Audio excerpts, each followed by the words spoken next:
gold, Donald Trump signature in gold. Yeah. So that's what he is. So they're just a few dollars, I guess, or a dollar. I don't know what they cost, but they're like fraction of the cost. So he's like, no more of the expensive pens. Are they made in America? Of course they are. In the USA. I'm looking at it right now. Yeah. Look at the point on that. He writes that big handshake. So when we went to visit Mary Malinowski, the lovely Rome resident who turned 105. We got the letter from the president that was signed by the president, and he signs in the big thick Sharpie. And we also had a signature from Melania Trump, the first lady, that's in a thinner Sharpie. A little bit different kind of. Her signature's similar though. It's interesting how close it's bizarre. I don't know, but Trump didn't sign her name, did he? No, I don't hope not. So you do. No, her signature is very similar to his. It's unusual. Yeah, it does. It looks like that. Yeah. So that was a ceremonial birthday gift, right? We gave her. So she was. We tried to get her. She wants President Trump to come visit her in Rome. Yeah. Mm-hmm. She's always asking, and she's a big fan. It would be nice if he could go through. Maybe you could stop by.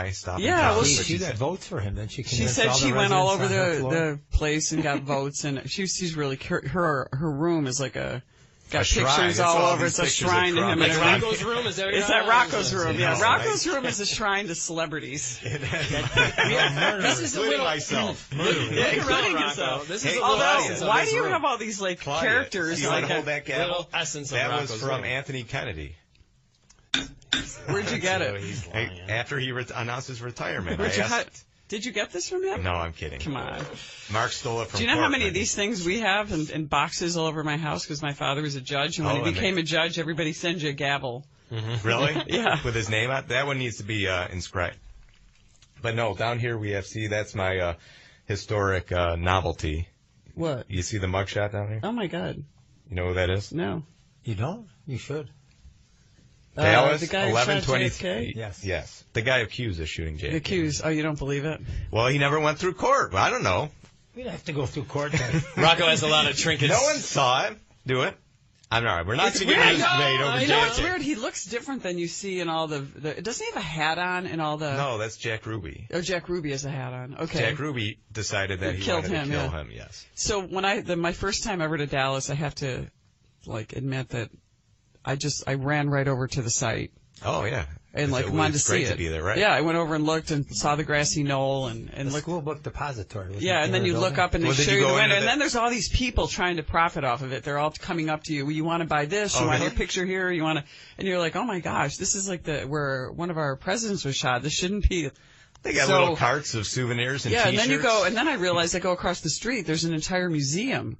The school book depository. Right, yeah, right across. You can buy anything related to JFK there. It's a little morbid, I think. What floor he was on when he shot him? There's a song about it. It's the sixth floor. The sixth floor, yeah. It's there's a song, I don't remember who did it. It's from a sixth floor window, a gunner shot him down. It's interesting to see that angle. I don't know what it looked like then, but it's kind of got a big bridge going over, and it's kind of busy, that area. So I don't know. I feel like a tourist doing it, but anyway, it was just interesting because it's just I've never been to Dallas before. Oh, if I were there, I would do the same thing, Claudia. Yeah, I would go I think everybody does it just because as American citizens, you want to go see. Let's get back to D.C. Yeah, we can. Yeah, is this your signature, Rocco? No, that was just scribbling. The scribble. I thought maybe that was your signature, because that looks. No, here. Let me. Give me the marker. Well, hold on, Claudia, and I also want to get back to what you mentioned. Let's get going. Touring or being a tourist. Let's get going. You've been around the area. I know. What is that? Scribble. What is Trump's signature? Look at the pen you got in front. It's looks like a EKG thing. All right. So, Claudia, you've been going to a few events. I know you were at the 4th of July parade, and then you're scheduled to be somewhere in Binghamton today. So, couple places. Yeah, you're moving around a little bit while you're not in Washington. So, how long are you off for? I guess until Tuesday. All right, and then when you go back, there are a number of issues. What do you think is on the table? What are some any chance the immigration issue is going to ultimately something's going to be done with it? Because I know there were 2 attempts, they failed. Yeah, Claudia, I'll give you hold on a second. Hold on. Immigration. There was an article in the OD, an editorial about you yesterday. I read it. I didn't see it. I don't read the OD. The person, it was an editorial from. Was it Sunday or yesterday, Mark? It was Sunday. Okay. I read it. It was not Sunday. It was. Yesterday was Wednesday. Whatever, it was the day before. But the person said that you were in favor of separating the parents from children, and you were doing nothing about it.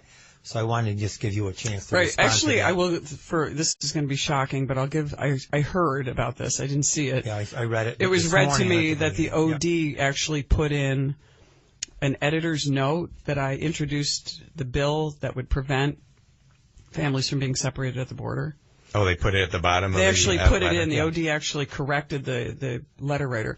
So that So why would they run the letter then? If it because was, the audience should know this is the Well, resist it's a movement. perception that obviously people They get have, together so every they want to put that Tuesday, and whenever they write all their letters to the editor and they submit them, en masse, coming up with one more horrific lie that they can come up with about me, so they can get it put it in the newspaper and try to create this false narrative because. The problem they have is that the only thing they can do is lie about me and character assassinate me because I have a great record in Washington. I've stood up for a lot of important things for our region. I've brought historic amounts of money to Rome Lab and our important defense installations, on the federal side, and the news media just chooses not to cover it. The only place I get coverage is here.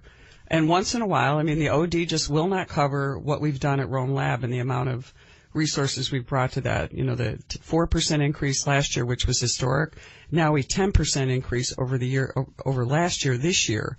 And it's not because it's just coming anyway. It's because I've built relationships in Washington with a lot of people, especially the people that are involved in the appropriations process, the defense process, and even across the aisle. Now, I know a lot of Democrats don't like Debbie Wasserman Schultz, and certainly a lot of Republicans don't, but she's one of my teammates on the congressional softball team.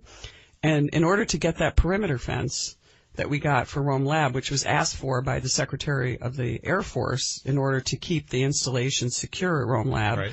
And to keep it there, because there's 434 other members of Congress who would love to have Rome Lab in their district. And so we've got to fight to keep it there every day. The jobs, the important things they're doing there, the worldwide, world-renowned cybersecurity work they're doing.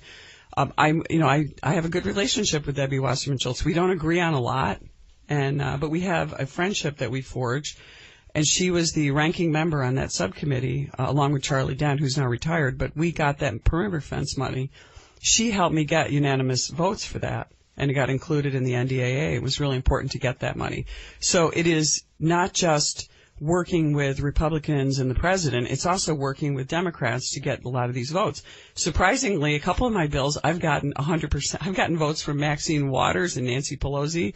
And whenever I get support from the Democratic side, I write them a note, thank you. And I find it so funny how many notes I've written to like Nancy Pelosi and Maxine Waters. And I'm thinking, is this good or bad for me with my base? But you have to work. It's the results, right? It's the results. Is what counts, and they agree, and every bill I put out is bipartisan. But you read this stuff in the news media that's just being spewed is not true. I work on every bill that I introduce as an original co-sponsor is bipartisan. And it takes a lot of time. We're struggling to get a couple of bills that we're trying to find a Democrat with the courage to come out so I can introduce some more bills. We already have introduced a number, 17 or 18, that I call original sponsor versus just regular. I think we've introduced 28 maybe. But these bills are out that are all co-sponsored. 2 have become law.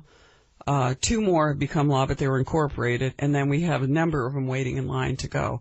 And so it's just hard. It's just hard to get, and it's not all. I want to circle back to immigration. So the immigration issue is really. I just want you to hit it head on and tell us your position on that. So there's no question coming from you directly. Yeah, here's the misinformation. I think and I apologize, I don't always hear what you're talking about on the show. The problem with the immigration issue is that for years we have had a catch and release policy at the border. And that has been through both the Obama administration and the Bush administration, and they were separating children at the border until a case came along called the Flores decision. I think you've talked about that. In the Flores decision, they didn't want. I didn't read the decision. I read the summary of it, and the decision basically indicates that it's a Ninth Circuit Court of Appeals decision, the most liberal court in the United States by far, not even close. No other, even our Court of Appeals is not even close. Determined that the children should be separated at the border so that the kids aren't brought into the arraignments for people in determining asylum or immigration status. And that's why they did it. The picture then that one got circulated on the internet, there were all these pictures I saw them on Facebook of children in cages, and then they realized, oh, oops, these were pictures from 2014 during the Obama administration. So instead of backing off